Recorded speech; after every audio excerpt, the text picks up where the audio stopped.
Episode की शुरुआत में हमारे मेन कैरेक्टर से उसके जो फादर होते हैं वो कहने लगते हैं कि डैम ब्रेड कहीं के, अब तुम्हें यहाँ पे एक्टिंग करने की कोई ज़रूरत नहीं है, हम लोग वहाँ से बाहर आ चुके हैं।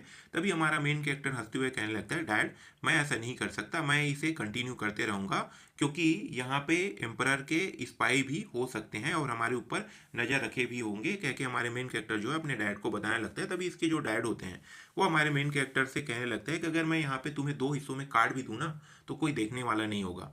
फिर हमारे मेन कैरेक्टर से पूछने लगता है कि बताओ तुम कल रात कहाँ गए थे। फिर हमारा मेन कैरेक्टर बताने लगता है कि मैं कल रात ग्रीन पवेलियन में गया था, वहाँ पे मैंने एक्सीडेंटली जो मिस्टर ऑफ वार के जो बेटे हैं उनको मैंने पीट दिया। अब इस मामले में मिस्टर ऑफ वार भी शामिल हो चुके हैं, क्योंकि हमारा मेन कैरेक्टर अपने डैड को बताने लगता है। तभी हमारे मेन कैरेक्टर के डैड जो होते हैं वो अपने माथे को पकड़ लेता है और कहने लगता है कि मुझे कभी कभार लगता है कि तुम सच में पागल हो। फिर यहाँ पे जो हमारा मेन कैरेक्टर होता है वो उस तलवार को निकाल लेता है और कहने लगता है कि मुझे किसी को मारने के लिए जाना है और मैं इसके लिए बहुत ही सीरियस हूँ। फिर हमारे मेन कैरेक्टर का डैड पूछने लगता है, तुम किसे मारना चाहते हो। फिर हमारे मेन कैरेक्टर को पीछे पलट के देखता है लेकिन वो यहाँ नहीं होता है। हमारा मेन कैरेक्टर जो होता है वो एक पेड़ से दूसरे पेड़ से तीसरे पेड़ पे छलांग लगाते हुए कहीं जा रहा होता है। तभी ये वहाँ पे रुक जाता है और उस पवेलियन को देखने लगता है और हमारा मेन कैरेक्टर उस पवेलियन को देखते हुए अपने मन में कहने लगता है कि ये वही पवेलियन है जिस वजह से जो प्रिंसेस है वो पूरी तरीके से चेंज हो गई। कह के हमारा मेन कैरेक्टर जो होता है वो अपने ऑरा को निकाल कर उस तलवार में डालने लगता है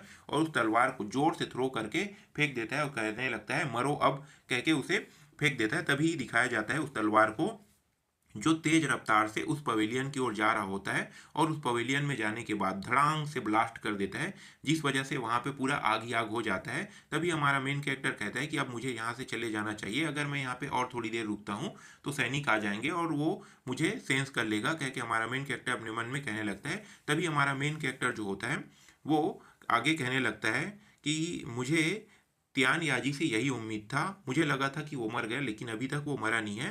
चलो इस मामले को बाद में देखते हैं। कि हमारा मेन कैरेक्टर पीछे पलट के जाने लगता है। फिर अपने मन में कहता है कुछ समय के लिए त्यान याजी जो है वो अब शांत बैठेगा और जो 2 महीने बाद जो इमॉर्टल सबमिट होने वाला है उसमें भी वो नहीं जा पाएगा और 2 सालों के लिए ये जो अराजकता है वो भी अब टल चुका है। क्योंकि हमारा मेन कैरेक्टर कहने लगता है। तभी हमारा मेन कैरेक्टर जो मिस्टर ऑफ वार के जो बेटे हैं उसके बारे में सोचने लगता है कि वो कुछ समय के बाद किसी के माध्यम से फंसा दिया जाएगा जिस वजह से ये जेल में चला जाएगा, मुझे इसे बचाना होगा। कह के हमारा मेन कैरेक्टर अपने मन में सोचने लगता है और कहने लगता है कि हाँ मुझे बचाना किस तरीके से मुझे पता चल गया।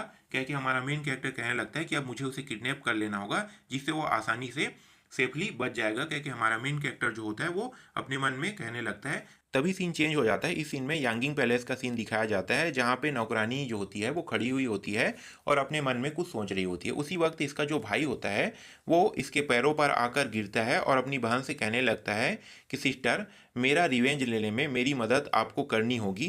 कह के उसके पैरों के नीचे गिड़गिड़ा रहा होता है। तभी इसकी जो बहन होती है वो कहने लगती है कि तुम कौन हो। उसी वक्त ये अपने बारे में बताने लगता है कि मैं तुम्हारा भाई हूँ, मुझे झाओ जेन्यू में बहुत मारा है और मैं उसे मार कर अपना बदला लेना चाहता हूँ। क्योंकि ये अपनी बहन को बता रहा होता है। तभी उसकी जो बहन होती है वो अपने मन में कहने लगती है कि मैं पहले से ही डरा हुआ हूँ और ये कमीना मुझे आकर और डरा रहा है। फिर अपने भाई से पूछने लगता है कि बताओ तुम दोनों के बीच में किस रीजन से लड़ाई हुआ था और ये मामला क्या है, पूरा डिटेल में मुझे बताओ। क्या अपने भाई से पूछने लगती है।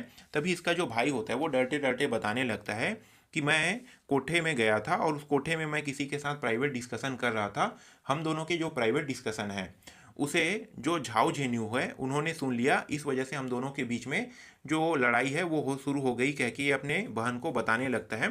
फिर इसकी जो बहन होती है वो पूछने लगती है कि तुम्हारे कहने का क्या मतलब है।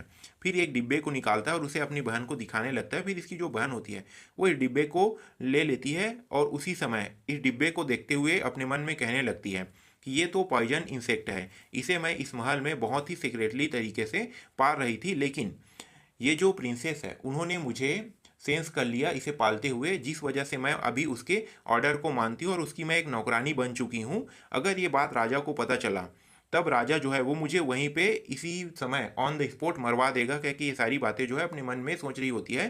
तभी ये जो इसका भाई होता है वो बताने लगता है कि सिस्टर ये जो कीड़ा है वो मुझे तुम्हारे वेयर हाउस में मिला है।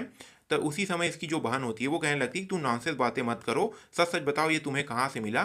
फिर ये जो इसका भाई होता है वो कहने लगता है कि ये जो प्रिंसेस है वो सिर्फ दिखावा करती है पागल होने का, लेकिन वो बिल्कुल भी पागल नहीं है, क्योंकि इसका जो भाई है वो कहने लगता है, उसी वक्त ये जो नौकरानी होती है वो कहने लगती है कि तुम्हारे कहने का मतलब थर्ड प्रिंसेस है ना। यहीं पे जो एपिसोड होता है वो ख़त्म हो जाता है।